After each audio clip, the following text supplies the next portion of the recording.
when we work with the kids, we call it stinkin' thinking, which is really this sort of barrage of negative statements that a person says to themselves, either about themselves, about their lives, about their situation. So give me some examples of some of the things you most commonly hear today.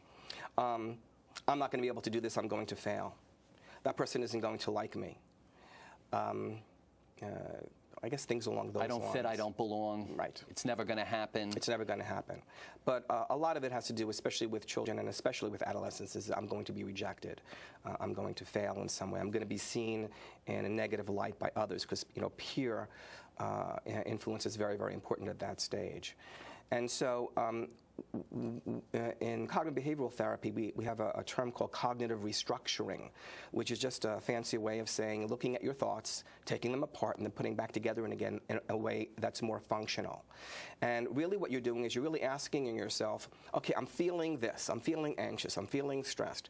What am I saying to myself about this situation that's making me feel stressed? Am I thinking I'm going to end up failing that test tomorrow? Am I thinking that my girlfriend's going to break up with me? What is it that the conversation in my head is all about? And once you've identified what are the sources of this stress that you're experiencing, then you begin to question certain aspects of that. For instance, first of all, how sure am I that what I'm thinking to myself really represents what's happening or what might happen? And there you look at the facts. So what do I know? What has she done? What has he done? How have I done in the past in terms of classes, et cetera? Have I studied? Do I know my stuff? Most of the time, we find that we over-exaggerate the probability that something bad will actually happen or that will fail. But we could take it to another step, which is, let's say the thing that we're afraid of actually happens. Well, how bad would that really be? What would really be the consequences? People kind of play this scene out in their head where they imagine a worst-case scenario and then it stops. And then they replay that over and over again. They never say, well, what happens the next day or the next month or the next year? So if we peel the onion, if you peel the psychological onion, then what's really going on? Does it stem from a person's lowered sense of self-esteem? Does it come from their challenge in accepting change in their life? Does it come from their inability to be able to confront certain things in themselves or in people around them? Probably more than anything else, it's a habitual kind of way of responding. People will tend to avoid things that make them feel uncomfortable, and so they'll avoid challenges at times, and then they end up feeling bad about themselves that they haven't done certain kinds of things, and that feeds their sense of inadequacy, and it becomes a cycle because now I feel less capable about doing the next challenge. Whereas if you recognize that chances are I might do okay, and if I don't do that well, it's no big deal. It's all small stuff kind of thinking, then I'm more likely to take the chances and feel good about the fact that at least I took the risks. And even if I didn't do well, I can move forward saying, it wasn't so bad, I can always try again. And if I did do well, then that very directly feeds my self-esteem and breaks me out of that cycle. So Alan, if a person is interested in coming to you, how does it work? Can you take us step by step through the process? I mean, very specifically, they call our telephone number. They would speak with me first. We ask a basic series of questions in terms of what's going on. Over the phone? Over the phone, very briefly, 5 minutes. And then based on what the person is telling me and based on availability and schedule, they would see either myself or one of the other 3 psychologists that we have on staff. At that point, they'd either set up an appointment with me directly or one of the other therapists would then call them, set up an appointment, they'd come in. And typically, the first session is about an hour long. And the focus is really, it's an interview. It's an intake, we call it, where the therapist will be asking a series of questions about what's going on, as well as history and background and that sort of thing. And it also is an opportunity for the therapist to share with the new client what it is that they can expect to get from the therapist and from therapy if they continue to come. So they can leave saying, okay, this is what this person is offering to me. This is what we've decided would be the problems that we would work on and the kinds of things that would happen in therapy. Am I interested in, making the commitment?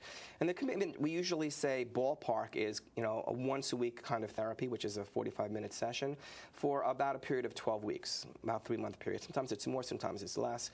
But our main message there is this is not something typically that's a 2 or 3 meeting kind of thing. On the other hand, with this kind of therapy, at least, it isn't something that you're coming 3 times a week for the next 3 years. I understand. And when does a person know when they need a therapist? Sometimes they don't. But typically, because we do a lot of work with anxiety disorders, obsessive compulsive disorder, different kinds of stress, social phobias, that kind of stuff, panic, people feel distressed. They want to get better. They feel that their lives are unraveling. They're finding that because they're experiencing the symptoms we talked about earlier, I'm not eating well, I'm losing weight, or I'm eating too much, I'm not sleeping, I'm very irritable, I'm having difficulty concentrating, I'm not doing well at work or in school. Things are happening, and they want to learn how to get control back. Those are the reasons why people usually come to see us. Well, what's the difference between anxiety disorders and anxiety problems? It's really just a title. Anxiety itself is not necessarily a problem until it's a problem. And people will often say, well, I feel stress. Everybody feels stress, but I don't feel like I have to go to a therapist. And my response to that is, fine. People come to therapists when, or people should come to therapists when their stress is creating a problem for them. It's not a problem until it's a problem. I see. And we've talked a lot about unhealthy patterns of thinking. What is it that a person can do to be able to foster healthier patterns of thinking outside of going to a therapist? Okay. I'll tell you a really good exercise for that. I would suggest to people to go to people who they respect, people who know them, people who are part of their family members or friends, and ask them, what is it that you like about me? What are the things about me that you see are my strengths? Because a lot of times we don't really see it in ourselves, but people will be fine pointing it out to us, and kind of hearing that can be a very nice exercise. Sometimes with people who have a lot of this sort of stinking thinking that we talked about earlier, we'll do a homework assignment. And one of the things about cognitive behavioral therapy is a lot of work is done in between the therapy sessions. It's like school. You learn stuff, and then you have a lot of homework to do in between sessions. For the kids, we call it practice, because homework has a very bad connotation sometimes. But I'll ask people to write down 2 or 3 things that you did really well that day, or that you can feel good about, so that you're teaching yourself to focus on the positive and not always focus on the negative. What do you feel about, quickly, what do you think about writing affirmations and doing visualizations and writing goals? All of those are tools, and if they're used effectively, they can be very helpful. In cognitive behavioral therapy especially, there's a long list of different tools that we use for depression, for anxiety, etc.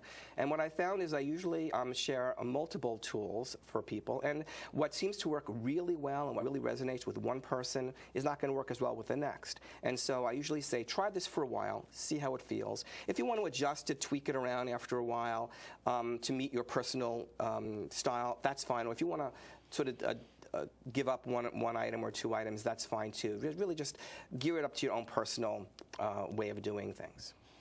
Dr. Alan Wegg, it's been an absolute delight having you as a guest on the Wellness Spotlight today. Thank you so much for sharing your insights in showing our viewers how we can think better and how to have a happier, healthier life. Thank you so very much for having me again. This concludes another segment of the East Brunswick Advisory Health Council's Wellness Spotlight. I'm Dr. Ken Freedman, President of the East Brunswick Advisory Health Council, reminding you that wellness works when you work it.